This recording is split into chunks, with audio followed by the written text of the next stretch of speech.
Assalamualaikum warahmatullahi wabarakatuh. Kembali lagi di channel Radio Horor. Untuk kisah kali ini masih melanjutkan dari kisah yang sebelumnya, sebuah kisah yang ditulis oleh Om Ras, yaitu kisah yang berjudul Jimat Mata Panghulu. Dan sebelum kita lanjut ke ceritanya, tekan dulu tombol like video ini dan jangan lupa tekan juga tombol subscribe channel ini dan nyalakan juga lonceng notifikasinya agar tidak ketinggalan cerita-cerita baru dari channel ini. Dan bagi teman-teman yang ingin membaca langsung ceritanya, nanti silahkan saja kunjungi linknya yang nanti akan saya sertakan di kolom deskripsi. Dan seperti apa untuk kelanjutan kisah ini, langsung saja kita simak berikut ini.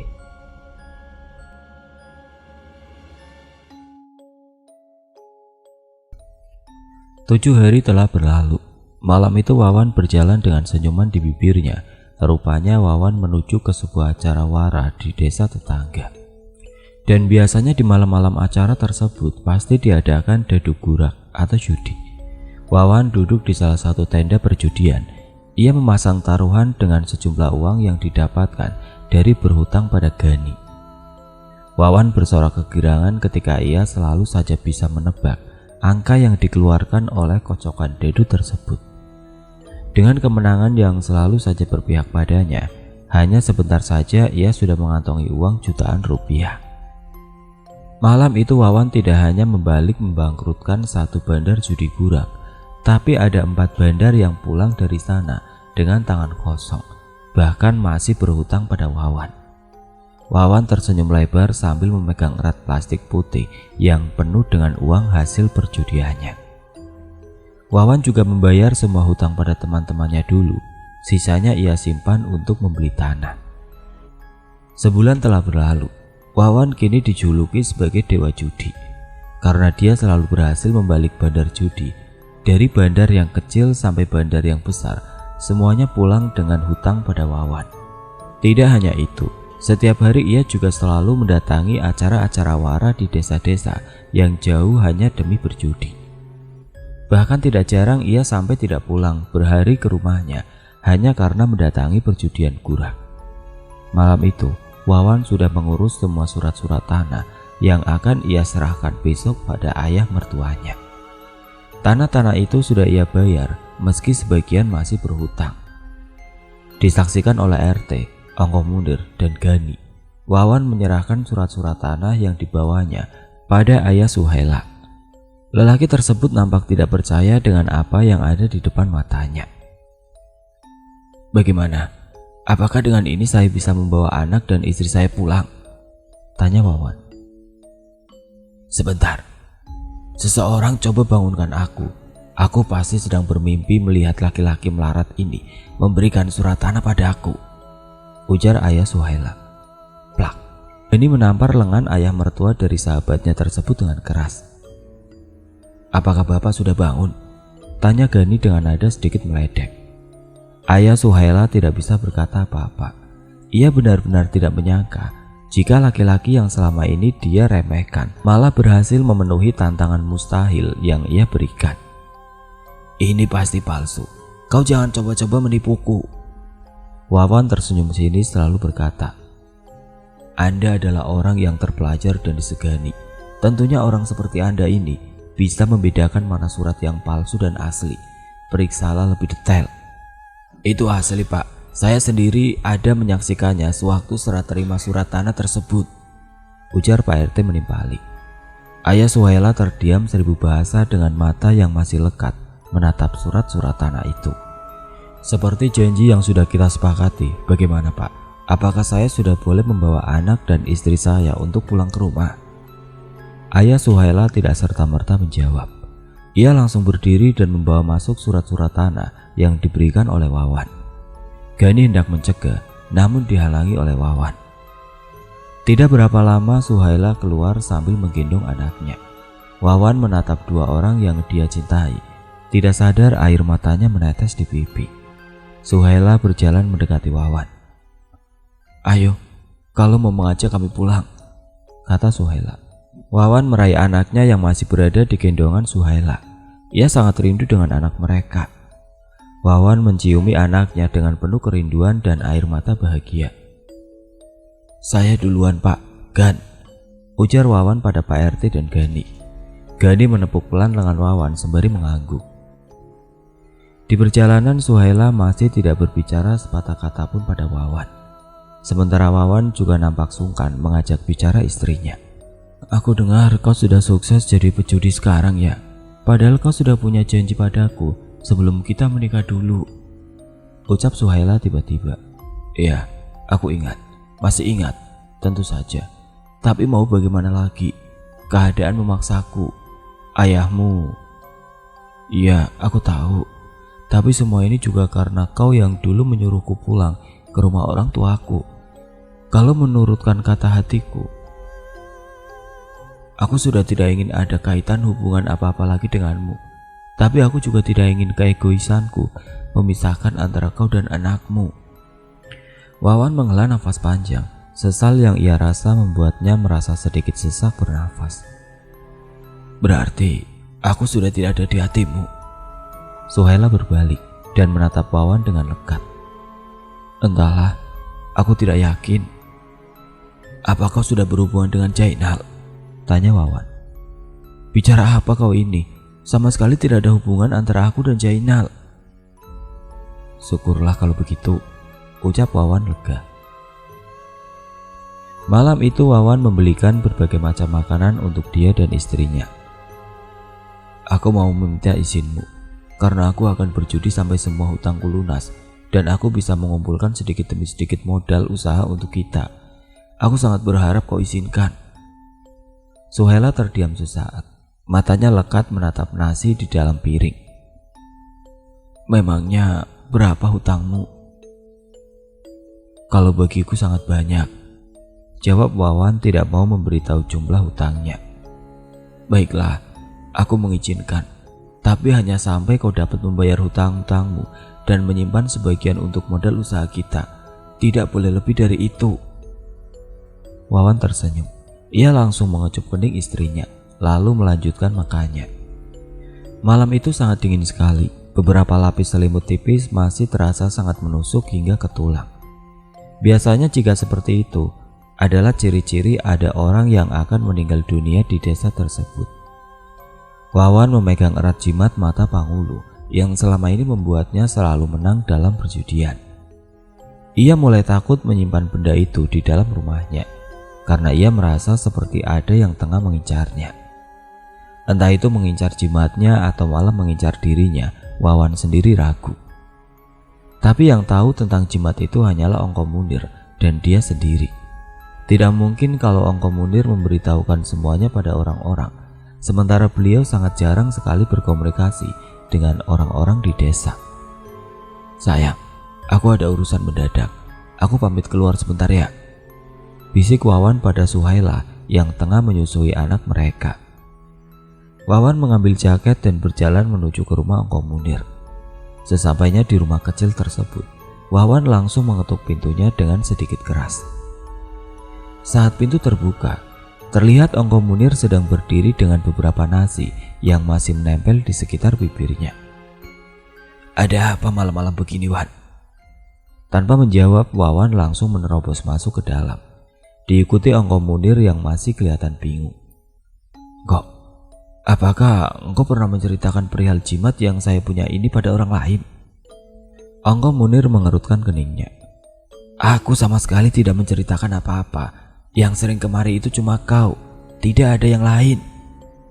Saya merasa beberapa hari terakhir ini seperti ada yang mengawasi saya. Kadang terasa dekat, kadang pula terasa jauh. Dari awal sudah aku bilang bahwa keluarga dari Pangulu yang kau bunuh pasti akan menuntut balas pada pembunuh keluarganya. Mereka tidak akan membiarkan kau bersenang-senang dengan apa yang sudah kau ambil dari keluarganya. Kemungkinan kau sudah melakukan sebuah kesalahan dan lengah, sehingga mereka tahu dan sekarang tentu mengincarmu. Wawan menarik nafas berat. Dadanya berdebar-debar tidak karuan. Takut, ya tentu saja. Tapi ia harus menghadapi segala sesuatu yang akan terjadi ke depannya. Wawan menatap sudut ruang rumah Ongko Munir. Terlihat sebuah taring babi yang tergantung di dindingnya dengan rapi. Lalu Wawan mengalihkan pandangan pada wajah tua yang duduk di depannya. Apa tidak ada cara lain agar mereka tidak bisa mencelakai saya kok? Tanya Wawan. Ongko Munir mengerjap-ngerjapkan matanya. Bawa saja sompun atau kayu berbau wangi yang biasanya tumbuh di hutan dan sangat ditakuti oleh penghulu. Bila kau berpergian, hanya itu yang bisa aku sarankan. Yang aku sayangkan, kenapa kau menggunakan jimat itu untuk meruntuhkan bandar-bandar besar? Kau yang awalnya selalu kalah judi, malah sekarang bisa menang terus-terusan. Seharusnya kau atur waktu dalam menggunakan jimat itu. Jangan terus-terusan, karena tentu saja orang-orang jadi curiga, terutama pihak keluarga penghulu yang kau bunuh.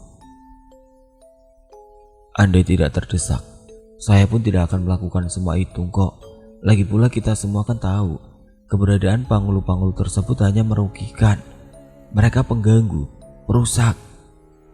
Aku tahu, kau, aku dan orang-orang lain di luar sana tentu tidak menyukai keberadaan penghulu di antara kita. Tapi selama ini, tidak ada yang berani mengusik mereka. Baiklah kok, saya pulang dulu, ucap Wawan. Saat berada di luar, Ongko Munir menatap jauh ke dalam pekatnya malam. Ada yang akan mati, Ongko Munir bergumam. Apa kok? Tanya Wawan untuk memastikan pendengarannya. Cepatlah pulang Wan, anak dan istrimu dalam bahaya. Bentak Ongko Munir membuat Wawan mengerutkan alisnya, tanda tidak mengerti. Namun begitu, Wawan langsung berlari menuju ke jalanan yang mengarah ke rumahnya. Suara dahan pepohonan dan daun-daun yang bergesekan satu sama lain, ditambah seperti ada suara kera yang terus-terusan mengikik, mengikuti langkah tergesa Wawan. Brak! Wawan tertelungkup karena seekor kera yang sangat besar meloncat ke arahnya dari atas pohon. Wawan diseret oleh kera besar tersebut sampai akhirnya ia dilemparkan ke pohon. Wah! Darah keluar dari hidungnya yang terhantam pada pohon. Kera besar tersebut menyeringnya menatap Wawan. Wawan tahu makhluk itu bukanlah kera asli, melainkan adalah penghulu. Wawan hanya bisa meringis. Pikirannya seakan buntu. Ia tidak tahu bagaimana akan mempertahankan diri dari amukan kera jadi-jadian itu, karena ia sama sekali tidak mempunyai senjata. Dan di saat kera besar tadi hendak menyerangnya lagi, dari arah jalan rumah Ongko Munir terlihat seseorang berjalan sembari membawa obor di tangannya. Saat orang itu semakin mendekat, tercium aroma sompun bakar yang sangat kuat. Kera besar tersebut berlari menyusuri jalanan tanpa meninggalkan jejak apapun. Ongko Munir menancapkan obornya di tanah, lalu ia membantu Wawan untuk berdiri. Kau tidak apa-apa Wan? Tanya Ongko Munir. Andai engkau nggak datang, kemungkinan sekarang saya sudah menjadi mayat. Ongko Munir menghela nafas. Bawa sompun ini dan cepatlah pulang. Aku sudah punya firasat yang tidak enak sejak tadi. Wawan mengambil sompun yang diberikan Ongko Munir. Lalu tanpa menoleh ia berjalan tertati-tati menuju ke rumahnya. Dan ternyata benar saja apa yang dikatakan Ongko Munir. Di luar rumahnya banyak sekali binatang-binatang aneh yang berkeliaran, mulai dari bebek, ayam, babi hutan, sapi, dan beberapa lagi yang lain. Kenapa disebut binatang aneh? Karena pada umumnya hewan seperti bebek, ayam, sapi, dan lain-lain tidak pernah berkeliaran di malam hari. Dan kalau babi hutan, itu sangat aneh jika berada di depan rumah orang.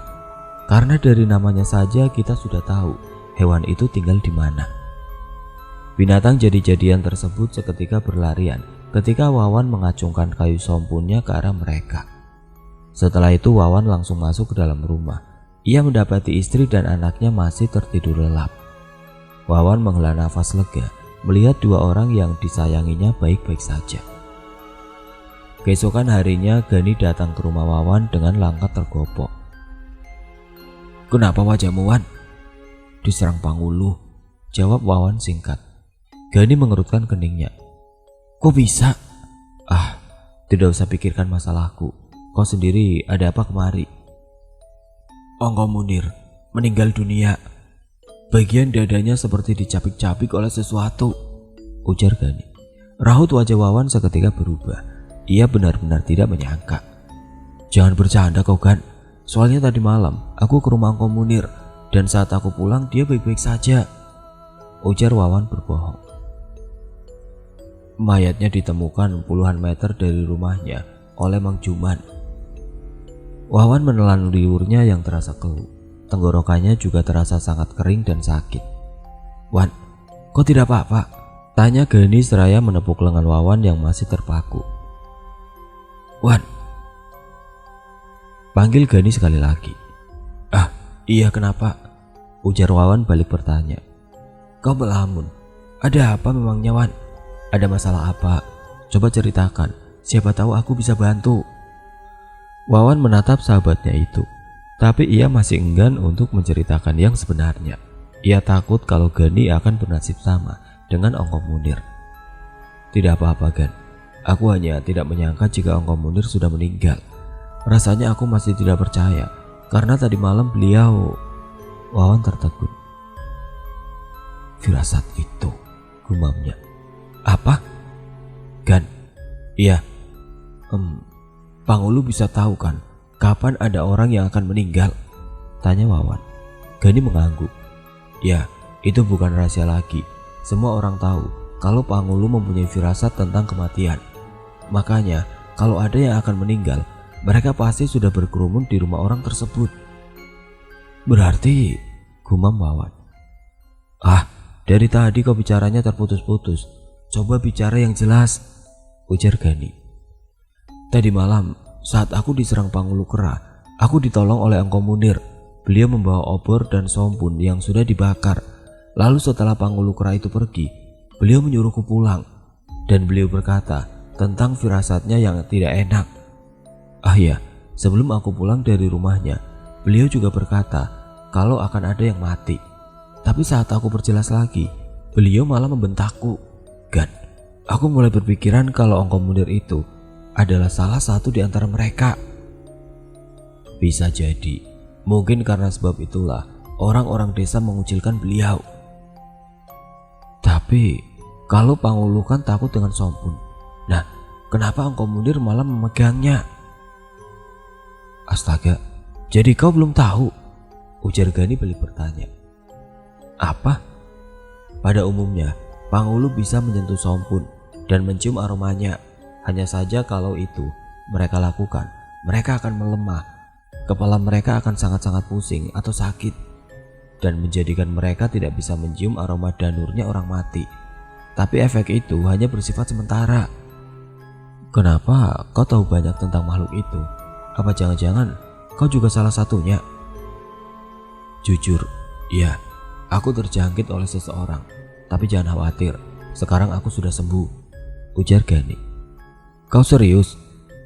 Aku jadi tidak nyaman dekat-dekat denganmu, ujar Wawan sembari bergeser. Gani merenggut, tangannya langsung saja memukul lengan Wawan sampai sahabatnya itu menjerit. Kau tidak ke sana? Tanya Gani. Kemana? Ke rumahnya Engkom Munir. Aku dengar beliau akan dikuburkan selepas 3 hari setelah orang-orang melakukan ritual terakhir. Wawan mengangguk. Ia lalu masuk ke dalam rumahnya, mengambil uang untuk membantu acara pemakaman Engkom Munir. 7 hari telah berlalu. Saat ini Wawan benar-benar tidak berani untuk keluar di malam hari. Ia takut dan was-was setiap kali keluar rumah. Apalagi jika bertemu dengan hewan-hewan yang sering diserupai oleh Pangulu. Uang hasil judinya pun sudah mulai menipis karena Wawan tidak lagi bermain judi. Aku tidak bisa begini terus. Kalau rasa takutku ini terus dituruti, bisa-bisa anak istriku kelaparan, batin Wawan. Wawan terus berpikir sampai tidak terasa waktu subuh pun tiba. Suhaila bangun. Ia mulai memasak dan menyiapkan minuman untuk suaminya. Sementara Wawan pura-pura masih tertidur. Sekitar pukul 8 pagi, Wawan menuju ke rumah Gani. Kebetulan hari itu Gani masih ada di rumahnya. Senyumnya lebar saat melihat Wawan datang. Tumben sekali Wan, pagi-pagi kemari, ada apa? Tanya Gani. Ada hal penting yang ingin aku bicarakan denganmu, dan masalah ini menyangkut nyawaku. Gani tertawa tidak percaya dengan perkataan Wawan. Ah, kau ini pagi-pagi sudah membuat lelucon, ujarnya. Aku serius Gan, kata Wawan dengan mimik wajah serius. lalu mulai menceritakan dari awal tentang jimat mata Pangulu yang berhasil ia dapatkan. Jujur, dari awal aku sudah curiga kau memakai sesuatu untuk judi, karena rasanya sangat aneh. Orang sial seperti kau selalu menang judi sampai membalikan bandar, ujar Gani. Wawan menghela nafas. Semua itu aku lakukan demi anak istriku, Gan. Aku rela menukar nyawaku dengan kebahagiaan mereka. Tapi jika sekarang aku mati sebelum melihat mereka bahagia, aku tidak bisa, Gan. Gani menghela nafas berat. Ia tahu apa yang dimaksud oleh sahabatnya itu. Ya sudah, aku paham apa maksud dan tujuanmu datang kemari. Aku akan membawamu ke orang yang mengerti masalah seperti ini. Kau jangan khawatir, semuanya akan baik-baik saja. Terima kasih, Gan. Tidak usah berterima kasih segala, Wan. Kita sudah seperti kakak beradik. Jadi jangan sungkan-sungkan kalau mau cerita permasalahanmu, karena aku akan selalu berada di sampingmu dan siap mendengarkan keluh kesahmu. Keduanya melewati jalanan berbatu dengan menaiki sepeda. Gani juga membawa beberapa barang yang dipercaya ditakuti oleh Pangulu dan sejenisnya. Sekitar jam 1 siang mereka berdua sampai di desa yang dituju. Gani mengayuh sepedanya dengan sangat laju agar cepat sampai di rumah orang yang akan mereka temui. Nah, itu rumahnya, ucap Gani. Terlihat sebuah rumah dari kayu ulin dengan tinggi tiang sekitar 2 meteran. Bawah rumahnya bersih dan tertata rapi. Beberapa tanaman cabai dan jeruk nipis menghiasi halaman rumah itu. Assalamualaikum, ucap Gani setelah menyenderkan sepedanya di pohon rambutan samping tangga. Waalaikumsalam. Gani, masuk, jawab seseorang perempuan parubaya yang memakai handuk kecil di atas kepala. Ada acara rupanya, Cuk. Cuk atau Ucu adalah sebutan untuk bibi dalam bahasa Dayak Bakumpai, tanya Gani. Iya, nikahannya si Arsyad. Dia akan menikah 2 hari lagi. Gani manggut-manggut. Amangnya ada? Tanya Gani kemudian. Tadi katanya mau pergi ke rumah Pak Solihin, minjam dandangan. Mia, tolong buatkan kopi 2 gelas ya. Tidak berapa lama kemudian keluarlah seorang gadis manis dengan kerudung berwarna coklat membawa 2 gelas kopi hitam dan beberapa toples kue kering. Gadis itu meletakkannya di lantai tepat di depan keduanya duduk. Gani melirik ke arah si gadis yang rupanya sedang curi-curi pandang pada Wawan. Diminum kopinya, Gan. Itu temanmu. Ayo silakan diminum, ujar Ucu. Mia, ngapain di situ? Tuh ke dapur. Siapa tahu ada yang butuh bantuan, tegur Ucu pada Mia. Wawan merasa kurang nyaman setelah mendapat kode dari Gani tadi. Kira-kira kapan datangnya ya, Kan? Bisik Wawan. Paling sebentar lagi, Wan. Kita tunggu saja, balas Gani. Wawan menarik nafas panjang. Ia sangat khawatir dengan anak dan istrinya di rumah. Setelah kopi yang disuguhkan tadi habis, terdengar dari arah bawah rumah suara langkah dan suara dandangan yang terkena tiang. Sekitar 10 menitan masuklah seorang laki-laki parubaya yang memakai peci putih. Puaslah aku berjalan ke tempatnya Solihin sana. Lihat, penuh keringat, ujar lelaki parubaya tersebut seraya mengipas tubuhnya. Gani tersenyum sambil mengangguk.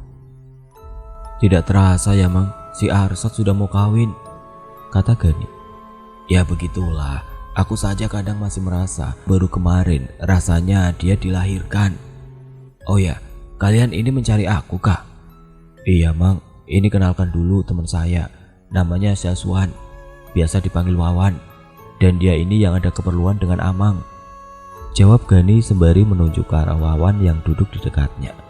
Wawan mengangguk sambil tersenyum. Amang mengerutkan keningnya menatap Wawan. Wajahmu mirip sekali dengan arwah Andi, ucap Amang. Coba ceritakan, apa yang ingin kau katakan? Lanjut Amang. Wawan menatap Gani, dan Gani memberikan kode anggukan pada Wawan. Begini, Wawan mulai bercerita. Amang manggut-manggut mendengarkan cerita dari Wawan. Berat sekali, aku saja sampai merinding mendengarnya. Bagaimana mungkin orang biasa dapat mengambil mata dari Pangulu yang kekuatan gaibnya bahkan melebihi kuyang. Saya pun melakukan itu terpaksa, ucap Wawan pelan. Jadi setiap malam penghulu itu ada di sekitar rumahmu. Bahaya sekali. Kalau sampai mereka bisa masuk, anak dan istrimu juga akan jadi korban. Mendengar itu jantung Wawan berdegup kencang. Apakah saya harus memisahkan diri dari anak dan istri saya agar mereka tetap aman, Mang? Tanya Wawan. Amang terlihat berpikir sejenak. Di mana mata itu kau simpan? Wawan dengan cepat mengeluarkannya dari dalam sakunya. Amang membuka kain putih pembungkus mata tersebut dengan pelan. Kita kembalikan mata ini pada keluarganya. Lalu kau akan kumandikan penghelat agar mereka tidak lagi melihatmu. Tapi aku tidak bisa pastikan apakah ini berhasil atau tidak nantinya, ujar Amang. Wawan menatap lantai sambil menggigit bibirnya. Rasanya ia masih belum bisa untuk mengembalikan jimat mata tersebut. Tapi di sisi lain, ia juga takut jika rencana Amang tidak berhasil. Jika tidak berhasil bagaimana? Apakah anak dan istriku juga akan menjadi korban? Ya Tuhan, tolong aku. Adakah cara lain agar semuanya bisa baik-baik saja seperti sedia kala? Ini salahku, dan aku harus mengakhiri ini semua, walaupun nyawaku harus jadi pengganti. Maafkan Abah, nak. Abah mungkin tidak akan bisa bersamamu sampai kau besar, tidak bisa melindungimu. Batin Wawan berkecamuk. Wan, panggil Gani sambil menepuk paha Wawan. Ah, sembari menengok ke arah Gani. Bagaimana? Apa kau setuju? Tanya Amang. Saya setuju. Saya sendiri yang akan mengembalikan mata itu, jawab Wawan. Apa kau sudah tahu rumah penghulu itu? Wawan terdiam. Ia tidak tahu yang menjadi penghulu itu siapa dan di mana tempat tinggalnya, karena ia bertemu penghulu tersebut saat sedang berada di hutan. Tidak tahu, tapi saya akan mencari tahu, jawab Wawan kemudian. Amang menggeleng. Kau jangan pergi, karena yang mereka incar adalah kau dan keluargamu, kata Amang. Kau di rumah saja, Wan. Biar aku yang berangkat ke desa-desa sekitar untuk mencari tahu penghulu itu, ujar Gani dengan mantap. Tapi aku tidak bisa membiarkan kau pergi sendirian, Gan. Aku tidak ingin kau bernasib seperti Ongko Munir. Jangan keras kepala, Wan. Kau di rumah saja, jaga anak dan istrimu biar aku yang pergi. Ini semua ulahku. Aku yang harusnya pergi, bukan kau. Aku tidak akan membiarkan kau pergi, Wan. Kau dengar sendiri kan, Amang melarang kau pergi mencari tahu penghulu itu, bentak Gani. Sudah cukup aku melibatkan kau dalam masalahku, Gan. Dan sekarang, biarkan aku menyelesaikan masalahku sendiri. Aku titip anak dan istriku, ucap Wawan. Gani mencengkeram leher baju Wawan dengan gusar. Asal kau tahu, Wan, masalahmu itu berarti masalahku juga. Dalam kondisi seperti inilah harusnya teman saling bantu. Dan aku katakan sekali lagi, aku yang akan pergi mencari tahu tentang penghulu itu, dan kau jaga anak istrimu di rumah, ujar Gani sembari melepas cengkeramannya di leher baju Wawan. Tapi aku tidak ingin mendengar apa-apa lagi darimu. Pokoknya kau harus menuruti apa yang aku katakan tadi. Jadi Mang, seperti apa rincian rencana yang Amang pikirkan? Ujar Gani. Kau cari tahu dulu siapa penghulu itu. Dan kalau kau sudah dapat, kau beritahu aku, biar selebihnya aku yang akan menyelesaikan, kata Amang. Gani mengangguk. Baiklah kalau begitu, saya rasa lebih cepat lebih baik. Jadi kami berdua permisi pulang dulu, Mang, ucap Gani. Tunggu sebentar, ujar Amang sembari beranjak ke arah dapur. Dan saat ia kembali, terlihat sebuah botol air yang cukup besar di tangannya. Selepas kau sampai di rumah, siramkan air ini mengelilingi rumahmu, ujar Amang seraya memberikan botol air tersebut. Wawan mengangguk ketika tangannya meraih botol tersebut.